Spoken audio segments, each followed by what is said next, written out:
Good afternoon, class. So, the first problem that we started today in lecture is I am traveling at 20 meters per second and see a stop sign. I slam on my brakes and come to a stop in 1.5 seconds. What is my acceleration? Well, for starters, let's list our variables.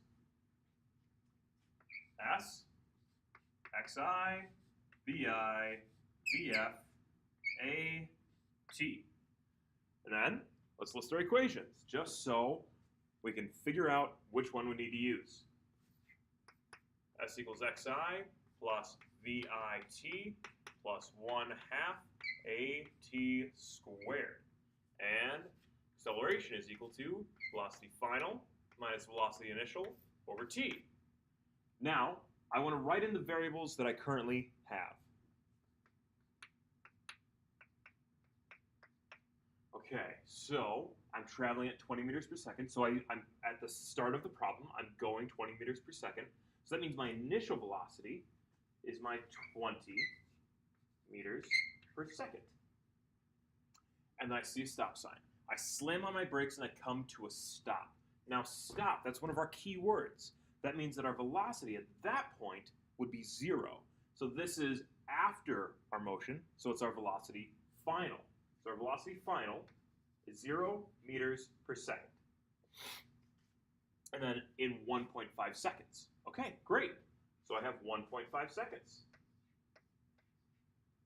So now I have my variables. I can take a look. I'm looking for acceleration. That's my big question mark.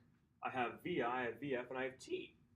Well, if I look at my two equations here, I can't use my S formula because I'm missing S. I could find an xi, but I don't want to. And I'm missing acceleration. There's no way I can solve that. But I do have velocity final, velocity initial, and time, so I can use this equation. So it'd be nice. Okay, let's set that up. So I don't need to do any rearranging because I'm solving for acceleration already. So we'll just plug in our numbers right away. So velocity final is 0 minus velocity initial, which is 20, over time, which is 1.5 seconds. And that's going to result in negative 20 over 1.5 is 13.3 repeating. And we'll just round that out to 13.3. And that's going to be in meters per second. Nice and simple, very straightforward. 13.3 meters per second squared. And when you are working on a test or on an assignment that we're going to be handing in, you always want to come back to your variable list, write in your answer there, put a box around it.